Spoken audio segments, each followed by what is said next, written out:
ಬಾಗಲಕೋಟೆ ಜಿಲ್ಲಾಡಳಿತ, ಜಿಲ್ಲಾ ಪಂಚಾಯಿತಿ, ತಾಲೂಕಾಡಳಿತ, ತಾಲೂಕಾ ಪಂಚಾಯಿತಿ, ಪುರಸಭೆ ಕಾರ್ಯಾಲಯದ ಸಹಭಾಗಿತ್ವದಲ್ಲಿ ಜನಸ್ಪಂದನ ಕಾರ್ಯಕ್ರಮ ಆಯೋಜಿಸಲಾಗಿತ್ತು.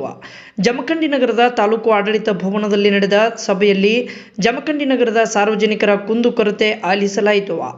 ಜನಸ್ಪಂದನ ಕಾರ್ಯಕ್ರಮದಲ್ಲಿ ಅಧಿಕಾರಿಗಳನ್ನು ಜಿಲ್ಲಾಧಿಕಾರಿ ಜಾನಕಿ ಕೆಎಂ ತರಾಟೆಗೆ ತೆಗೆದುಕೊಂಡರು.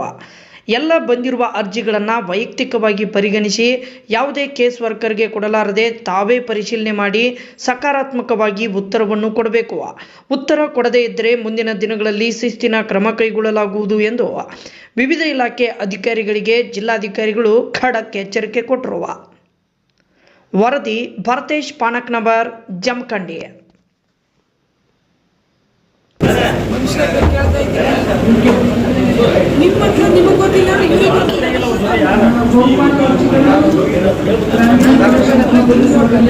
ದಾರಿಗೆ ಸಂಬಂಧಪಟ್ಟವು ಮತ್ತೆ ಯುಕೆಪಿಯಲ್ಲಿ ನಿವೇಶನಕ್ಕೆ ಸಂಬಂಧಪಟ್ಟದ್ದು ಮತ್ತೆ ಕಂದಾಯ ಇಲಾಖೆಯ ದಾಖಲೆಗಳ ಶುದ್ಧೀಕರಣ ಕೋಡಿ ಆಯಿತು, ಮತ್ತೆ ಸರ್ವೆ ನಂಬರ್ನ ಹಿಸ್ಸಾ ನಂಬರ್ದು ಇಂಥ ದುರಸ್ತಿಗೆ ಸಂಬಂಧಪಟ್ಟದ್ದು, ಮತ್ತೆ ನಗರಸಭೆಗೆ ಸಂಬಂಧಪಟ್ಟಂಗೆ ನಗರದ ಮೂಲಭೂತ ಸೌಕರ್ಯಗಳು ಮತ್ತೆ ರಸ್ತೆ ಚರಂಡಿ ಕುಡಿಯುವ ನೀರಿಗೆ ಸಂಬಂಧಪಟ್ಟಂಗೆ ಅರ್ಜಿಗಳು ಸಲ್ಲಿಕೆ ಆಗಿದ್ದಾವೆ. ಹಲವಾರು ಜನ ಸಾರ್ವಜನಿಕರು ಸಾರ್ವಜನಿಕ ಕೆಲಸಗಳಿಗೆ ಬಂದು ಅರ್ಜಿ ಕೊಟ್ಟಿದ್ದಾರೆ. ವೈಯಕ್ತಿಕ ಸಮಸ್ಯೆಗಳು ಎಷ್ಟಿದಾವೋ ಸಾರ್ವಜನಿಕ ಸಮಸ್ಯೆಗಳಿಗೂ ಕೂಡ ಸ್ಪಂದಿಸಿ ಕೆಲವೊಬ್ಬರು ಸಮಾಜ ಸೇವಕರಿಗೆ ಅರ್ಜಿ ಕೊಟ್ಟಿದ್ದಾರೆ. ಎಲ್ಲ ಅರ್ಜಿಗಳನ್ನು ಸಂಬಂಧಪಟ್ಟ ಇಲಾಖೆಯವರು 1 ವಾರದಲ್ಲಿ ಅವುಗಳನ್ನು ಪ್ರಾಮಾಣಿಕವಾಗಿ ಪರಿಶೀಲನೆ ಮಾಡಿ ಇತ್ಯರ್ಥ ಮಾಡಬೇಕು. ಇಲ್ಲ ಅದು ಸಕಾರಾತ್ಮಕವಾಗಿ ನಿರ್ಧಾರ ಮಾಡಿ ಅವರಿಗೆ ಅನುಕೂಲ ಮಾಡಿಕೊಡಬೇಕು. ಅವರ ಕೋರಿಕೆಯನ್ನು ನಿಮ್ಮ ವ್ಯಾಪ್ತಿಯಲ್ಲಿ ಪರಿಗಣಿಸಕ್ಕೆ ಸಹಕಾರ ಆಗ್ತಿಲ್ಲ ಅಥವಾ ಪರ್ಮಿಟ್ ಮಾಡ್ತಿಲ್ಲ ನಿಯಮ ಅಂತಂದ್ರೆ ಇಂತಹ ಕಾರಣಗಳಿಂದ ಇದನ್ನ ಪರಿಗಣಿಸಕ್ಕೆ ಬರಕ್ಕೆ ಆಗ್ತಾ ಇಲ್ಲ ಅಂತ ಹೇಳಬೇಕು.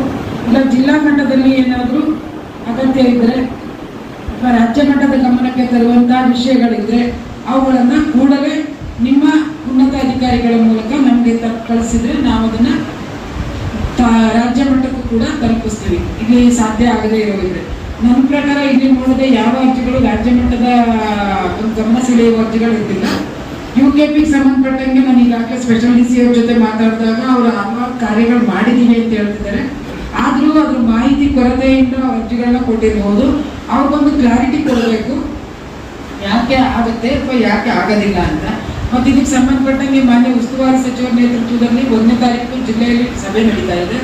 ಅದಕ್ಕೆ ಯುಕೆಪಿಯ ಉನ್ನತ ಅಧಿಕಾರಿಗಳು ಬರ್ತಾರೆ. ಆ ಸಭೆಯಲ್ಲಿ ಈ ಎಲ್ಲ ಅರ್ಜಿಗಳ ಬಗ್ಗೆ ಕೂಲಂಕಷವಾಗಿ ಚರ್ಚೆ ಮಾಡೋಕ್ಕೆ ನಾನು ಮಾನ್ಯ ಸಚಿವರ ಅವಧಾನಿಗೆ ಆ ವಿಷಯಗಳನ್ನ ತರ್ತೀನಿ. ಈ 300 ಪಂಚಾಯತಿಗೂ ಒಂದು 8 ರಿಂದ 10 ಅರ್ಜಿ ಬಂದಿದೆ ಒಂದೇ ಪಂಚಾಯತಿಗೆ ಸಂಬಂಧಪಟ್ಟಂಗೆ.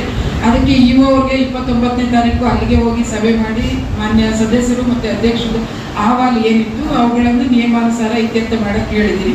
ಕಂದಾಯ ಇಲಾಖೆಗೆ ಸಂಬಂಧಪಟ್ಟಂಗೆ ದಾರಿನೇ ಒಂದು 5ಕ್ಕೂ ಹೆಚ್ಚು ಅರ್ಜಿಗಳು ಬಂದಿದ್ದಾವೆ. ಅದು ನನ್ನ ಗಮನಕ್ಕೂ ಕೂಡ ಅವ್ರು ತಂದಿದ್ದಾರೆ.